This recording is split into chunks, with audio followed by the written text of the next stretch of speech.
Bonjour et bienvenue dans Prière Inspirée. Nous continuons notre série sur les leçons des 10 lépreux.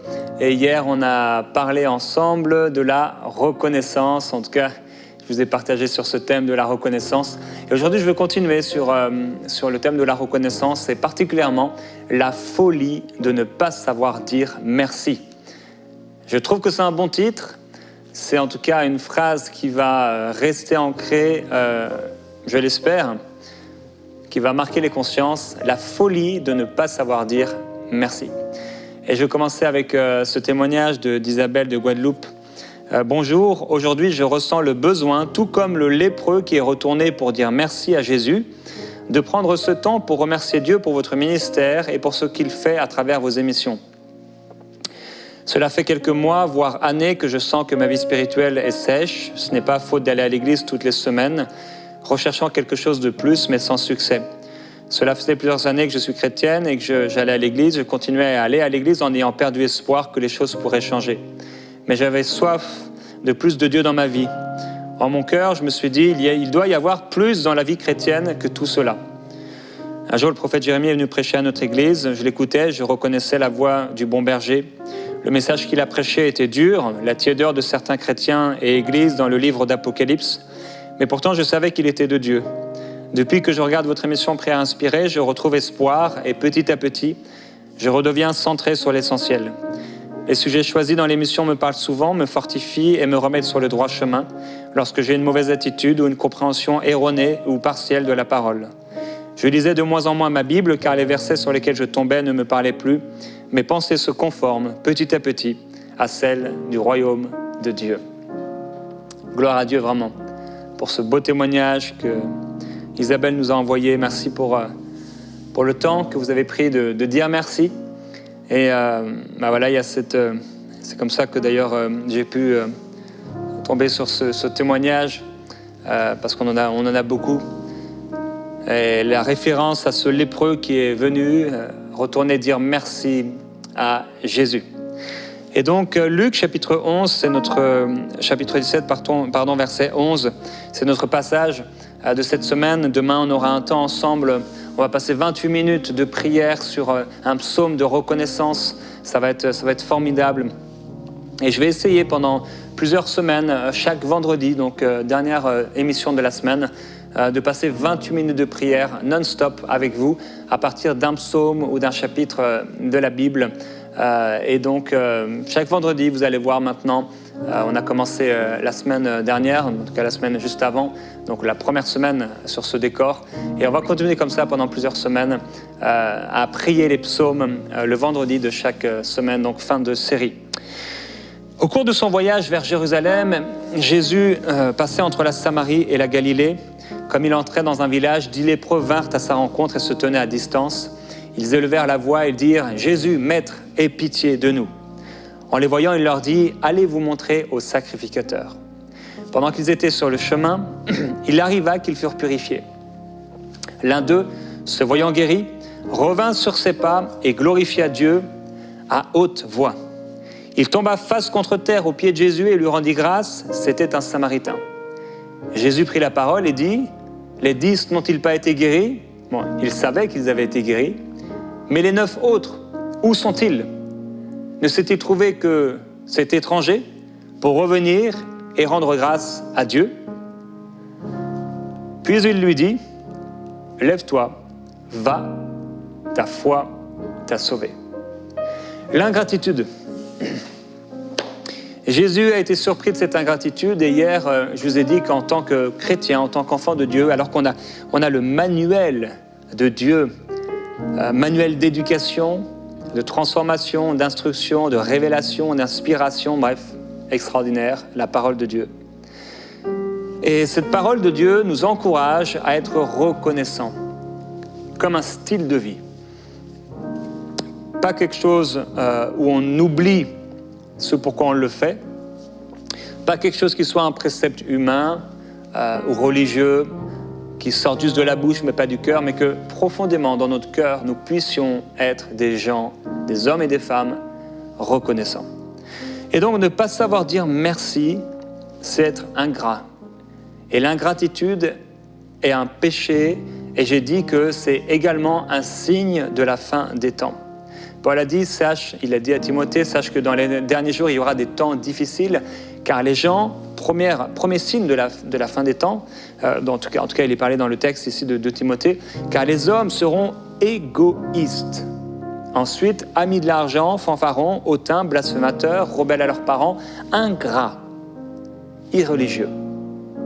Donc l'ingratitude, c'est un signe de la fin des temps. L'ingratitude est un péché.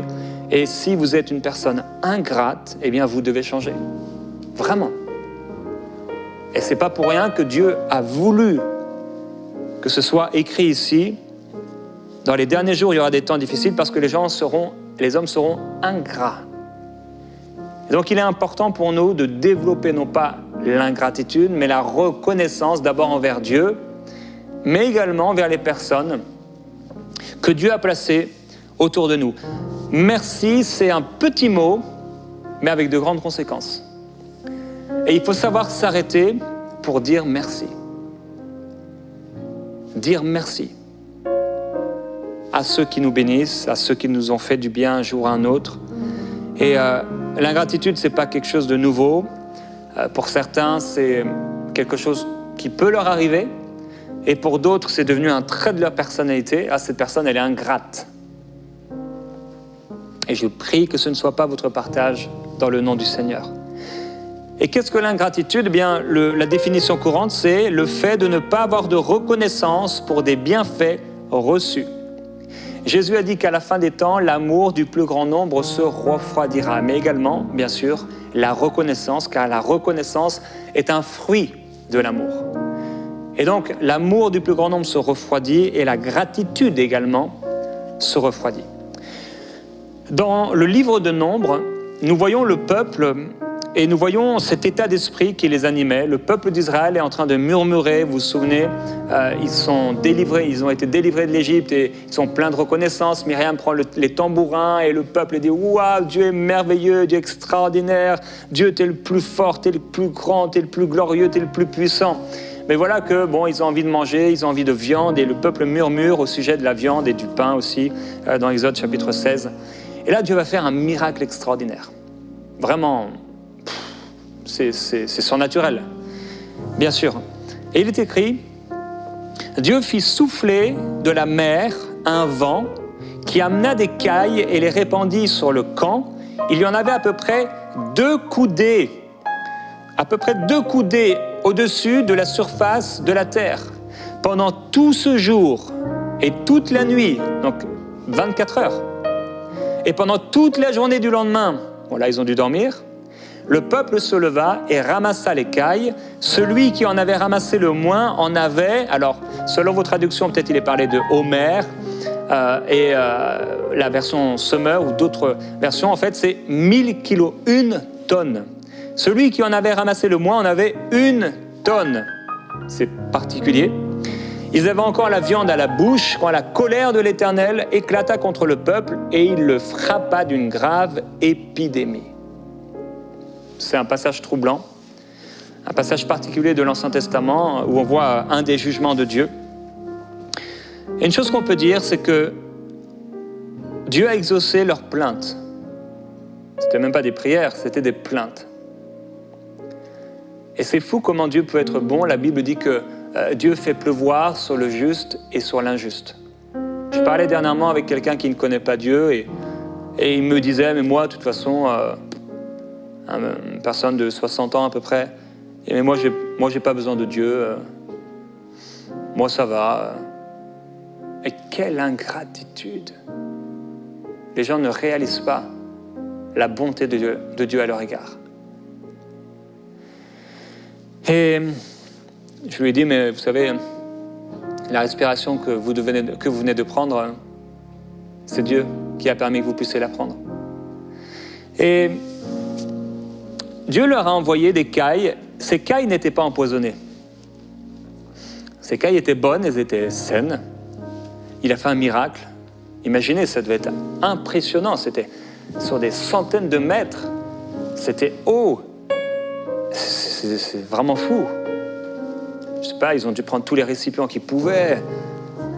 Ils ont eu de la viande. Ils voulaient de la viande, ils ont eu de la viande. Des tonnes, des tonnes, des tonnes, des tonnes, des tonnes, des tonnes de viande. Et qu'est-ce qui se passe? Ils commencent à manger la viande. Je ne sais pas comment d'ailleurs, la Bible ne dit pas, est-ce qu'ils ont mangé la viande comme ça, avec le sang impur? Est-ce qu'ils ont fait griller? En tout cas, je ne me souviens pas d'avoir vu ce passage-là avec ça. Mais en tout cas, ils avaient la viande dans la bouche. Et là, paf, ils sont frappés d'une grave épidémie et plein de gens meurent ici et là. Et ces cas, ils n'étaient pas empoisonnés, je le répète. Et s'ils avaient eu une attitude de reconnaissance, ils ne seraient pas morts.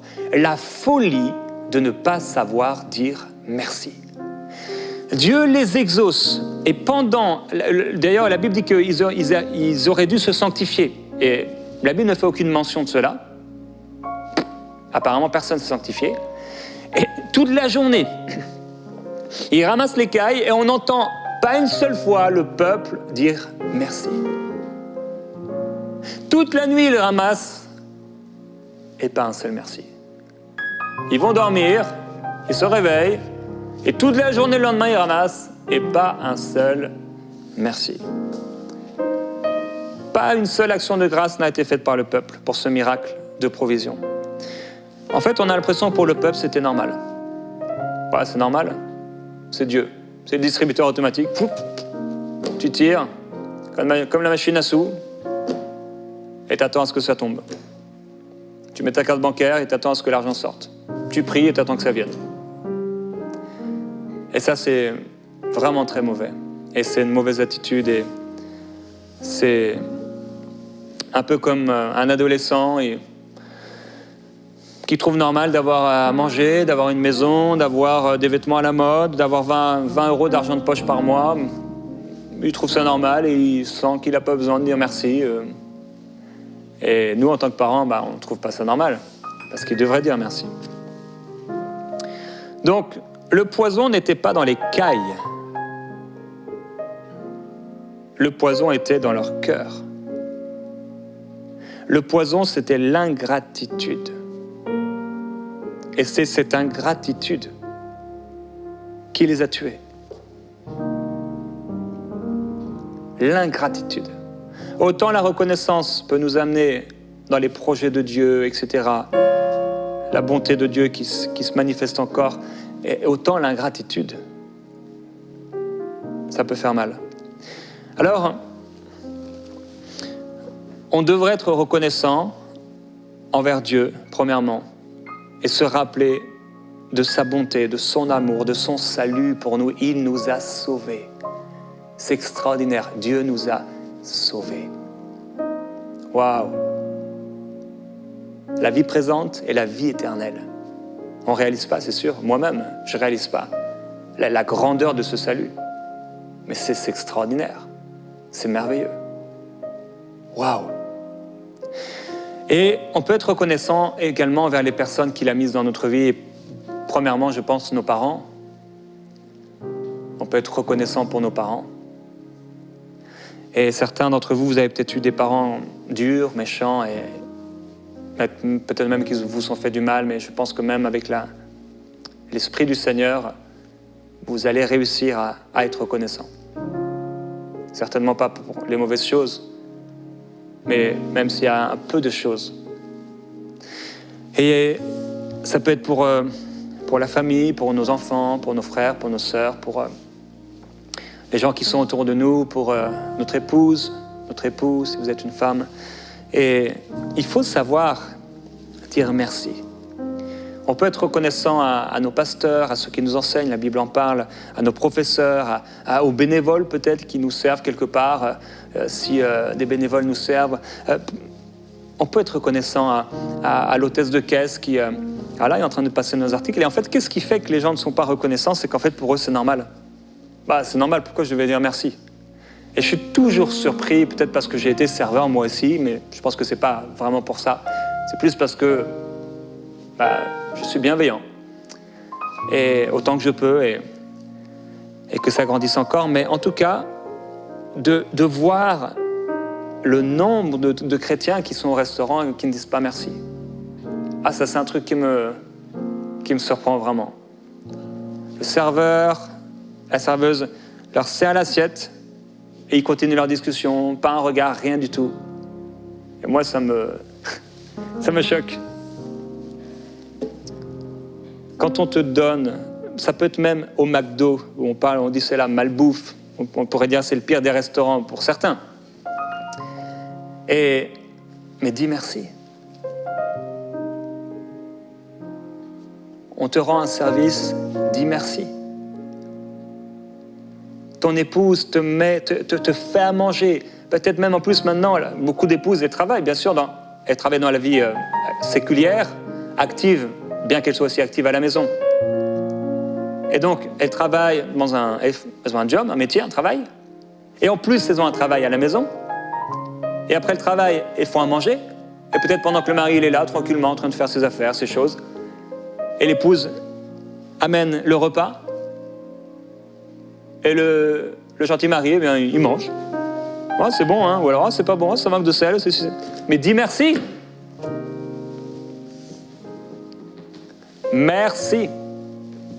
Tu peux le faire. Merci.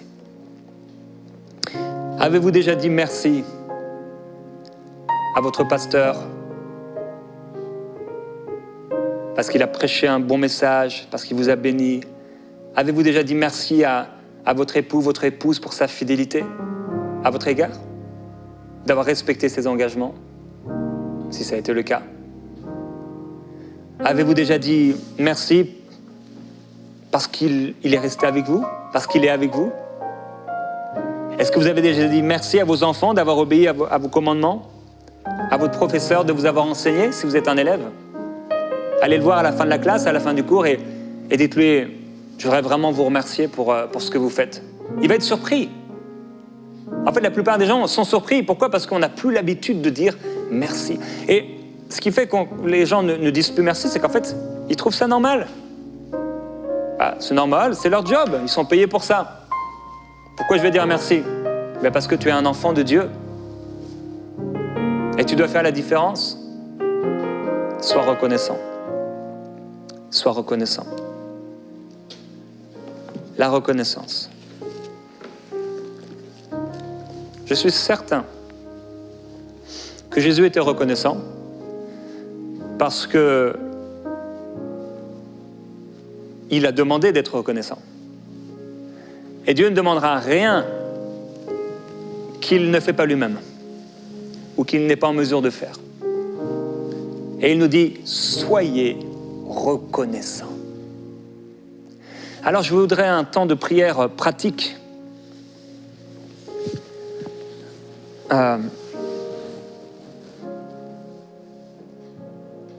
On parle de la reconnaissance envers Dieu. Et hier, on a passé un temps à remercier Dieu et à s'émerveiller de son amour et de sa bonté et du salut extraordinaire. Et on peut le remercier pour qui il est. Nous te remercions, Père, pour ta bonté à notre égard, pour le salut précieux. Merci Jésus pour le sang qui a été versé pour moi, pour nous. Merci, précieux Saint-Esprit, pour ta fidélité à notre égard. Merci pour ta bonté. Merci pour ton amour. Apprends-nous à être reconnaissants. Apprends-nous. Et dans ce temps de prière, si vous avez quelque chose pour marquer à côté, un cahier, quelque chose, envers qui vous pouvez être reconnaissant? Est-ce que c'est votre épouse, votre époux? Est-ce que c'est quelqu'un? C'est une personne qui vous a béni? Peut-être c'est vos parents. Je me souviens à l'âge de 25 ans, en habitant en région parisienne, et un soir, le Saint-Esprit me met à cœur fortement d'écrire une lettre à mes parents juste pour leur dire merci. Parce qu'à cet âge-là, on commence à réaliser vraiment ce que nos parents ont fait pour nous. J'ai remercié mes parents, ma maman, mon père. Je remercie mon Père parce que tous les jours, de ma petite section jusqu'à la terminale, après j'étais dans une autre ville, mais tous les jours, quand je sortais de l'école, du collège, du lycée, jamais j'ai eu à me demander comment je vais rentrer. Il était là à l'heure, tous les jours. Et j'ai remercié mes parents dans cette lettre. Un peu plus tard, j'ai eu à cœur d'écrire à ma maman et je lui ai écrit une lettre pour la bénir, pour la remercier. Et cette lettre a été un baume à son cœur de la part de son fils qui avait quitté la maison, qui avait quitté la ville, qui avait quitté le département. Et elle a été vraiment bénie, je sais, avec des pleurs. Parce que la reconnaissance est un fruit de l'amour. Il y a une personne en particulier, ou plusieurs, que Dieu met dans ton cœur maintenant. Et si ce n'est pas le cas, tu peux demander, Saint-Esprit, quelles sont ces personnes envers qui tu veux que je sois reconnaissante d'une façon spéciale. Montre-moi comment je peux être reconnaissant. Il y avait Marthe et Marie, et quand Jésus a ressuscité leur frère, elles ont été reconnaissantes. Il y a cette Marie qui est venue là au pied de Jésus et qui a déversé un parfum de grand prix parce qu'elle était reconnaissante. Sois reconnaissant. Sois reconnaissante. D'ailleurs, je pense là en voyant l'image en ce moment, le magnifique décor, et je me dis, mais merci. Merci à tous nos partenaires. Parce que tout ça, c'est grâce à vous. Au Seigneur, oui, bien sûr. À une équipe merveilleuse, formidable, oui, c'est vrai. Mais c'est grâce à vous. Et je vous remercie de savoir dire merci. De façon physique. Merci d'être ce 10%. Ce lépreux parmi 10 qui a fait demi-tour et qui a dit « Moi, je veux dire merci. » Vraiment. C'est pas pour nous. C'est pour lui. C'est pour la gloire de Dieu. Et c'est parce que Dieu a un peuple nombreux qu'il veut encore sauver. Un peuple nombreux qu'il veut relever, qu'il veut fortifier. Alors, si Dieu fait monter dans votre cœur une personne, notez qu'est-ce que le Saint-Esprit vous inspire. Vous savez, le Saint-Esprit, la Bible dit que le royaume de Dieu ne vient pas de façon à frapper les regards. Et peut-être c'est juste une pensée, je pourrais lui offrir un parfum. Je pourrais lui offrir un bouquet de fleurs. Je pourrais l'inviter au restaurant. Je pourrais faire à manger pour cette personne. Je pourrais garder ses enfants peut-être. Je pourrais aller la visiter. Je pourrais lui téléphoner. Je pourrais lui faire une offrande. Eh bien, faites-le. C'est le Saint-Esprit. C'est certainement pas Satan. C'est le Saint-Esprit. Père, je te remercie pour ta parole. Ta parole est si riche. Ta parole est si précieuse. Et tu as été surpris, Jésus, parce que ça s'est passé dans ta vie, quand tu étais sur la terre, que aucune de ces 9 personnes n'est revenue te dire merci. Quelle folie, quelle ingratitude. Leur vie a été transformée. Et ils n'ont pas dit merci. Ils ont été vaqués à leurs activités, ils ont été faire leurs choses, profiter de leur guérison. Et Père, aujourd'hui, on veut être, aujourd'hui et demain, et tous les jours de notre vie, on veut être comme ce Samaritain. Même si ça demande un effort, même si ça demande un peu de temps de faire demi-tour pour te dire merci. Demi-tour à la vie, demi-tour aux préoccupations, demi-tour aux occupations, demi-tour aux activités, demi-tour à tout ce qu'il y a à faire. Nous voulons être à tes pieds, comme Marie, à tes pieds, reconnaissant. Nous voulons te dire merci. Te dire merci, Seigneur Jésus-Christ, pour ta vie donnée pour nous, pour le salut éternel, pour la grâce de Dieu, pour ta gloire, ta présence. Merci parce que tu ne nous as pas abandonnés, tu ne nous as pas délaissés. En toi, nous avons la vie, le mouvement et l'être. Tu nous as tout donné avec toi. Tu nous as fait aller dans ton cortège triomphal, dans ta gloire, positionné, assis dans les lieux célestes avec toi. Tu as tout mis sous nos pieds. Tu as fait de nous ton temple. Merci. Obed-Édom était béni parce qu'il avait l'arche dans sa maison, mais nous sommes ta maison. Et tu vis en nous. Merci. Merci, Seigneur. Apprends-nous, Seigneur, à être reconnaissants. Aide-nous à ne pas être ces personnes ingrates. Éloigne de nous l'ingratitude. Et Père, je prie pour toi-même. Demande au Seigneur, la prochaine fois que je fais preuve d'ingratitude, s'il te plaît, Saint-Esprit, fais un déclic dans mon cœur. Pousse-moi, fais quelque chose, fais-moi trembler de l'intérieur et amène-moi à être reconnaissant. Oui, Seigneur. Merveilleux Jésus-Christ, je t'adore, je te glorifie. Gloire à Dieu, gloire à Jésus-Christ. Continuez à noter ce que le Saint-Esprit vous dit. Il va vous donner des idées. Dieu est bon, plein d'inspiration pour nous amener à être reconnaissants. Et vous pouvez étudier la reconnaissance dans la parole, peut-être dans ces prochains jours. Méditez sur ce sujet dont on ne parle pas forcément souvent. Et peut-être fixez-vous des objectifs pendant cette semaine qui vient. Aujourd'hui, je veux être reconnaissant. Seigneur, apprends-moi à être reconnaissant.